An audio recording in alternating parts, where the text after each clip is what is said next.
ನಿಮ್ಮ ಹಳೆ ಒಡವೆನ ಅಧಿಕ ಬೆಲೆಗೆ ಮಾರಬೇಕೆ? ಅಟಿಕಾಗೆ ಕಾಲ್ ಮಾಡಿ 8803000300. Attica gold company. ನೂತನ ಮುಖ್ಯಮಂತ್ರಿಗಳಾಗಿ ಡಿಕೆ ಶಿವಕುಮಾರ್ ಅಧಿಕಾರ ಸ್ವೀಕಾರ ಮಾಡಿದ್ದೆ ತಡ ಸಂಪುಟದ ಸಹೋದ್ಯೋಗಿಗಳು ಯಾರು ಅನ್ನೋದನ್ನ ಡಿಸೈಡ್ ಮಾಡಿದ ಬಳಿಕ ಒಂದ್ ರೀತಿ ಟೆನ್ಷನ್ ಶುರು ಆಗ್ಬಿಟ್ಟಿದೆ.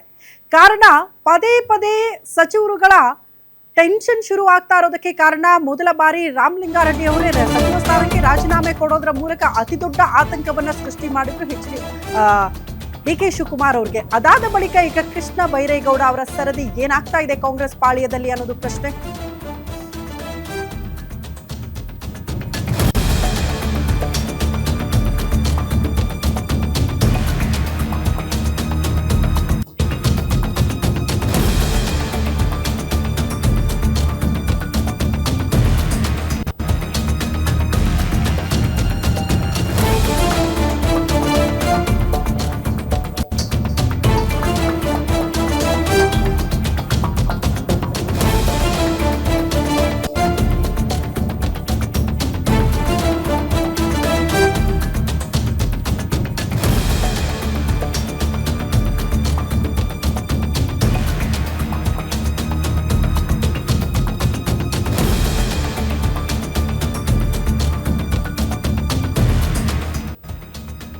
ಒಂದು ಪವರ್ಫುಲ್ ಖಾತೆ ಸಿಕ್ಕರೂ ಕೂಡ ಯಾಕೆ ಸಚಿವ ಕೃಷ್ಣ ಬೈರೇಗೌಡ ಅವರು ದೆಹಲಿ ಕಡೆಗೆ ಮುಖ ಮಾಡ್ತಿದ್ದಾರೆ, ವರಿಷ್ಠರನ್ನ ಭೇಟಿಯಾಗುವ ಮನಸ್ಸು ಮಾಡಿದ್ದಾರೆ, ಅವ್ರಿಗಿರುವಂತಹ ಗೊಂದಲಗಳು ಏನು ಅನ್ನೋದಕ್ಕೆ ಇಲ್ಲಿದೆ ಉತ್ತರ. ಸಿಎಂ ಆಗ್ತಾ ಇದ್ದಂತೆ ಡಿಕೆ ಶಿವಕುಮಾರ್ ಅವರಿಗೆ ಶುರುವಾಗಿದೆ ಸಚಿವರ ಟೆನ್ಷನ್. ಕಾಂಗ್ರೆಸ್ನಲ್ಲಿ ರೆಬಲ್ ಆಗ್ತಿದ್ದಾರೆ ಒಬ್ಬೊಬ್ಬರೇ ಮಿನಿಸ್ಟರ್ಗಳು. ಖಾತೆಗೆ ಸಂಬಂಧಪಟ್ಟಂತೆ ಖ್ಯಾತೆ ಶುರುವಾಗಿದೆ. ಕಾಂಗ್ರೆಸ್ ಹೈಕಮಾಂಡ್ಗೆ ರಾಮ ಕೃಷ್ಣ ಟೆನ್ಷನ್. ಈ ಹಿಂದೆ ರಾಮಲಿಂಗಾರೆಡ್ಡಿ ಅವರಾಯಿತು, ಈಗ ಕೃಷ್ಣ ಬೈರೇಗೌಡ ಅವರ ಸರದಿ. ಕೊಟ್ಟಿರುವಂತಹ ಅತಿ ದೊಡ್ಡ ಪವರ್ಫುಲ್ ಖಾತೆಯಲ್ಲೂ ಕೂಡ ಅಸಮಾಧಾನ ಭುಗಿಲೇಳೋದಕ್ಕೆ ಕಾರಣ ಏನಪ್ಪಾ ಅಂತ ಅಂದ್ರೆ ಅದರಲ್ಲಿ ಪ್ರಮುಖವಾಗಿ BDA, BMRDA, BMRCL ಸೇರಿಸಬೇಕು ಬೆಂಗಳೂರು ನಗರಾಭಿವೃದ್ಧಿ ಖಾತೆಗೆ ಸಂಬಂಧಪಟ್ಟಂತೆ. ಬಟ್ ಆ ಜವಾಬ್ದಾರಿಗಳು ಇಲ್ಲ ಈ ಇಲಾಖೆಯಲ್ಲಿ ಅಂತ ಯಾಕೆ ಅನ್ನೋದನ್ನ ಕೃಷ್ಣ ಬೈರೇಗೌಡ ಅವರು ಪ್ರಶ್ನೆ ಮಾಡ್ತಿದ್ದಾರೆ. ಕಾರಣ ವೆರಿ ಪವರ್ಫುಲ್ ಖಾತೆ, ಇವನ್ನೆಲ್ಲ ಒಳಗೊಂಡ್ರೆ ಮಾತ್ರ ಬೆಂಗಳೂರಿನ ಅಭಿವೃದ್ಧಿ ಸಾಧ್ಯ ಆಗುತ್ತೆ. ಬಟ್ ಇದೆಲ್ಲವನ್ನ ಹೊರತುಪಡಿಸಿ ಈ ಜವಾಬ್ದಾರಿ ಕೊಟ್ರೆ ಯಾಕೆ ಅನ್ನುವಂಥ ಅಸಮಾಧಾನ. ಹಾಗಾಗಿ ಈ ಖಾತೆ ಬೇಡವೇ ಬೇಡ, ಇದನ್ನ ಸೇರಿಸಲ್ಲ ಅಂದ್ರೆ ಬೇಡವೇ ಬೇಡ ಅಂತ ಪಟ್ಟು ಹಿಡಿದಿದ್ದಾರಂತೆ ಸಚಿವ ಕೃಷ್ಣ ಬೈರೇಗೌಡ ಅವರು.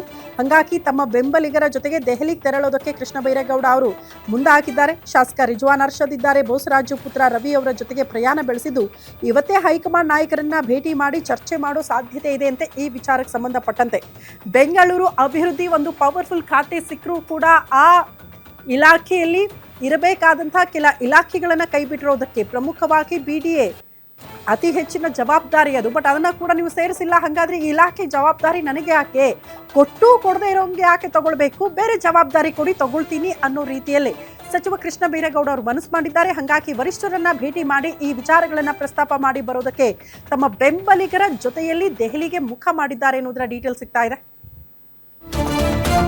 ಮತ್ತೊಂದು ಅಪ್ಡೇಟ್ ಇದೆ ಇದೇ ವಿಚಾರಕ್ಕೆ ಸಂಬಂಧಪಟ್ಟಂತೆ. ಬೆಂಗಳೂರು ಅಭಿವೃದ್ಧಿ ವೆರಿ ಪವರ್ಫುಲ್, ಇದೇ ವಿಚಾರಕ್ಕೆ ಸಂಬಂಧಪಟ್ಟಂತೆ ಅಲ್ವಾ ರಾಮಲಿಂಗಾರೆಡ್ಡಿ ಅವರು ಪಟ್ಟು ಹಿಡಿದಿದ್ರು ಇದೇ ಖಾತೆ ಬೇಕು ಅಂತ ಖ್ಯಾತೆ ತೆಗೆದಿದ್ದು. ಬಟ್ ಈಗ ಸಿಕ್ಕಿರುವ ಸಚಿವರಿಗೂ ಕೂಡ ಸಮಾಧಾನ ಇಲ್ಲ ಅಂತ ಅಂದ್ರೆ ಖಾತೆ ವಿಚಾರಕ್ಕೆ ದೆಹಲಿಯಲ್ಲಿ ಹೊಸದೊಂದು ಪಾಲಿಟಿಕ್ಸ್. ರಾಮಲಿಂಗಾರೆಡ್ಡಿ ಸಂಧಾನಕ್ಕೆ ರಾಜ್ಯಕ್ಕೆ ಆಗಮಿಸಿದ್ದ ಹೈಕಮಾಂಡ್ ಈಗ ಕೃಷ್ಣ ಬೈರೇಗೌಡ ಅವರ ವಿಚಾರದಲ್ಲಿ ಏನ್ ಮಾಡುತ್ತೆ ಹೈಕಮಾಂಡ್ ಅನ್ನೋದು ಪ್ರಶ್ನೆ. ಅದೇ ಖಾತೆ ವಿಚಾರಕ್ಕೆ ಡೈರೆಕ್ಟ್ ದಿಲ್ಲಿಗೆ ಹೊರಟಿದ್ದಾರಂತೆ. BDA, BMRDA, BMRCL ಈ ಇಲಾಖೆಯಲ್ಲಿ ಈ ಖಾತೆಯಲ್ಲಿ ಅದನ್ನೆಲ್ಲ ಸೇರಿಸಬೇಕು, ಇಲಾಖೆಗಳ ಜವಾಬ್ದಾರಿ ಅದರಲ್ಲಿ ಬರಬೇಕು, ಇಲ್ಲದಿದ್ರೆ ಇಲಾಖೆಯಲ್ಲಿ ಅಧಿಕಾರ ಸ್ವೀಕಾರ ಮಾಡೋಕ್ಕಾಗಲ್ಲ ಅಂತ ಪಟ್ಟು ಹಿಡಿದಿದ್ದಾರಂತೆ ಕೃಷ್ಣ ಬೈರೇಗೌಡ ಅವರು. ತಮ್ಮ ಬೆಂಬಲಿಗರ ಜೊತೆಯಲ್ಲಿ ದೆಹಲಿಗೆ ಹೋಗ್ಬಿಟ್ಟಿದ್ದಾರೆ ಕೃಷ್ಣ ಬೈರೇಗೌಡ ಅವರು ವರಿಷ್ಠರನ್ನ ಭೇಟಿ ಮಾಡಿ ಈ ವಿಚಾರಗಳನ್ನ ಪ್ರಸ್ತಾಪ ಮಾಡೋದಕ್ಕೆ. ಶಾಸಕ ರಿಜ್ವಾನ್ ಅರ್ಷದ್, ಬೋಸರಾಜು ಪುತ್ರ ರವಿ ಅವರ ಜೊತೆಗೆ ಪ್ರಯಾಣ ಮಾಡಿದ್ದಾರೆ ಅನ್ನೋದರ ಡೀಟೇಲ್ ಸಿಗ್ತಾ ಇದೆ. ಇವತ್ತೇ ಹೈಕಮಾಂಡ್ ನಾಯಕರನ್ನ ಭೇಟಿ ಮಾಡಿ ಈ ಕುರಿತು ಚರ್ಚೆ ಮಾಡೋ ಸಾಧ್ಯತೆ ಇದೆ ಅನ್ನೋದರ ಡೀಟೇಲ್ ಸಿಗ್ತಾ ಇದೆ. ಈಗ ಕೃಷ್ಣ ಬೈರೇಗೌಡ ಅವರ ಸವಾಲು ಹೈಕಮಾಂಡ್ ಮುಂದೆ. ಇವರನ್ನ ಹೇಗೆ ಕನ್ವಿನ್ಸ್ ಮಾಡುತ್ತೆ ಹೈಕಮಾಂಡ್ ಅನ್ನೋದು ಕುತೂಹಲ. ಕೊಟ್ಟಿರೋದು ಪವರ್ಫುಲ್ ಖಾತೆ ಆದ್ರೂ ಕೂಡ ಆ ಖಾತೆಯಲ್ಲಿ ಇರಬೇಕಾದ ಇಲಾಖೆಗಳ ಜವಾಬ್ದಾರಿ ಇಲ್ಲ ಯಾಕೆ ಅನ್ನೋದನ್ನ ಪ್ರಶ್ನೆ ಮಾಡ್ತಿದ್ದಾರೆ ಕೃಷ್ಣ ಬೈರೇಗೌಡ ಅವರು.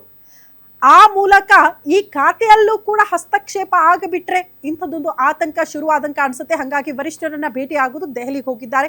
ಈ ಬಗ್ಗೆ ಮತ್ತಷ್ಟು ಡೀಟೇಲ್ಸ್ ಅನ್ನ ಕೊಡ್ತಾ ಹೋಗ್ತಾರೆ ನಮ್ಮ ಪ್ರತಿನಿಧಿ ದುರ್ಗೇಶ್, ನೇರ ಸಂಪರ್ಕದಲ್ಲಿ ಜಾಯಿನ್ ಆಗ್ತಿದ್ದಾರೆ. ದುರ್ಗೇಶ್, ಇದೇ ಪವರ್ಫುಲ್ ಖಾತೆಗೆ ಸಂಬಂಧಪಟ್ಟಂತೆ ಸಚಿವರ ಮಧ್ಯೆ ಕಿತ್ತಾಟ ಇತ್ತು. ಸಿಕ್ಕವರಿಗೂ ಕೂಡ ಸಮಾಧಾನ ಇಲ್ಲ, ಯಾಕೆ ಅನ್ನುವಂತ ಪ್ರಶ್ನೆ ಇದೆ. ಅವರ ವೈಮನಸ್ಸಿಗೆ ಕಾರಣ ಏನು, ಈ ದೆಹಲಿ ಪ್ರವಾಸಕ್ಕೆ ಕಾರಣ ಏನು ಅಂತ? ಎಸ್ ಶ್ರುತಿ, ಬೆಂಗಳೂರು ನಗರಾಭಿವೃದ್ಧಿ ಖಾತೆ ಮುಗಿದೋಯ್ತು ಅನ್ನುವಂಥ ವಿಚಾರದ ಬೆನ್ನಲ್ಲೇ ಇದೀಗ ಕೃಷ್ಣೇಗೌಡರು ಹೊಸ ಖಾತೆಯನ್ನು ತೆಗೆದಿದ್ದಾರೆ. ಅದರಲ್ಲೂ ಕೂಡ ನಿನ್ನೆ CM ಅವ್ರ ಜೊತೆಗೆ ಭೇಟಿ ಮಾಡಿ ಮಾತುಕತೆಯನ್ನು ಕೂಡ ನಡೆಸಿರುವಂಥದ್ದು. ಬೆಂಗಳೂರು ನಗರಾಭಿವೃದ್ಧಿ ಖಾತೆಗಾಗಿ ಪಟ್ಟಿರುವಂಥ ರಾಮಲಿಂಗಾರೆಡ್ಡಿ ಅವರ ರಾಜೀನಾಮೆಯನ್ನು ಅಕ್ಸೆಪ್ಟ್ ಮಾಡದೆ DK ಶಿವಕುಮಾರ್ ಅವರು ವಾಪಸ್ ಪಡೆಯುವಂಥ ಪ್ರಸರಣವನ್ನು ಮಾಡಿದರು. ಹೈಕಮಾಂಡ್ ನಾಯಕರ ರಾಜಿ ಸಂಧಾನದ ಮೂಲಕ ರಾಮಲಿಂಗಾರೆಡ್ಡಿ ರಾಜೀನಾಮೆಯನ್ನು ಕೂಡ ವಾಪಸ್ ಪಡೆದರು. ಇದೀಗ ಅದಾದ ಬೆನ್ನಲ್ಲೇ ಮತ್ತಷ್ಟು ಗೊಂದಲ ಶುರುವಾಗ್ತಿರುವಂಥದ್ದು. CM DK ಶಿವಕುಮಾರ್ ಅವರಿಗೆ ಮತ್ತಷ್ಟು ತಲೆನೋವು ಶುರುವಾಗಿರುವಂಥದ್ದು ಕೃಷ್ಣ ಬೈರೇಗೌಡರ ವಿಚಾರ. ಯಾಕಂದರೆ ಬೆಂಗಳೂರು ನಗರಾಭಿವೃದ್ಧಿ ಖಾತೆಯನ್ನು ಕೊಟ್ಟಿದ್ದಾರೆ, ಅದರ ಜೊತೆಗೆ BDA ಮತ್ತು BMRD ಮತ್ತು BMRCL ಅನ್ನು ಕೊಟ್ಟಿಲ್ಲ.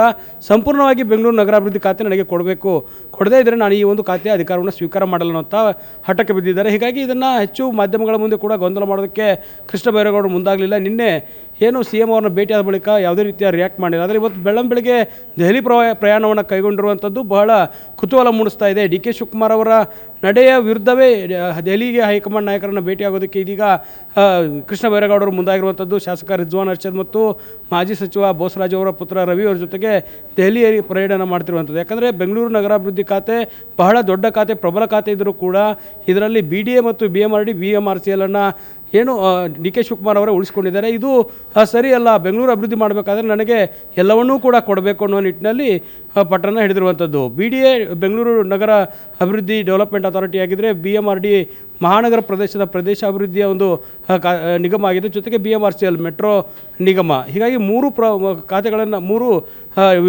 ನಿಗಮಗಳನ್ನು ಕೂಡ CM ಅವರೇ ಉಳಿಸ್ಕೊಂಡಿರೋದ್ರಿಂದ ಹೆಚ್ಚಿನ ಅಭಿವೃದ್ಧಿಗೆ ಒಂದು ಅವಕಾಶ ಆಗೋದಿಲ್ಲ ಮತ್ತು ಕೇವಲ ಹೆಸರಿಗಷ್ಟೇ ಈ ಒಂದು ಖಾತೆ ಆಗುತ್ತೆ ಅನ್ನುವಂಥದ್ದು ಈಗ ಕೃಷ್ಣ ಬೈರೇಗೌಡರ ಪಟ್ಟು. ಇದನ್ನು ಹೈಕಮಾಂಡ್ ನಾಯಕರ ಜೊತೆ ಮಾತುಕತೆ ನಡೆಸಿ ಯಾವ ರೀತಿ ಬಗೆಹರಿಸ್ಕೊಳ್ತಾರೆ ಅನ್ನೋದು ಒಂದು ಕಡೆ ಆದರೆ, ರಾಮಲಿಂಗಾರೆಡ್ಡಿ ಅವರು ಈಗ ಅಸಮಾಧಾನ ತಣಿಸಿದ್ದಾರೆ. ಜಲಸಂಪನ್ಮೂಲ ಖಾತೆಯಲ್ಲಿ ಮುಂದುವರಿಯೋದಕ್ಕೆ ಮುಂದಾಗಿದ್ದಾರೆ.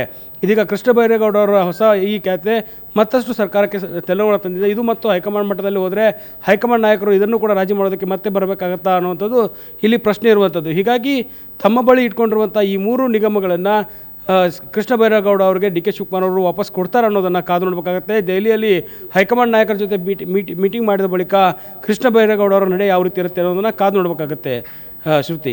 ಓಕೆ ದುರ್ಗೇಶ್, ಧನ್ಯವಾದಗಳು ತಮ್ಮೆಲ್ಲ ಮಾಹಿತಿಗೆ.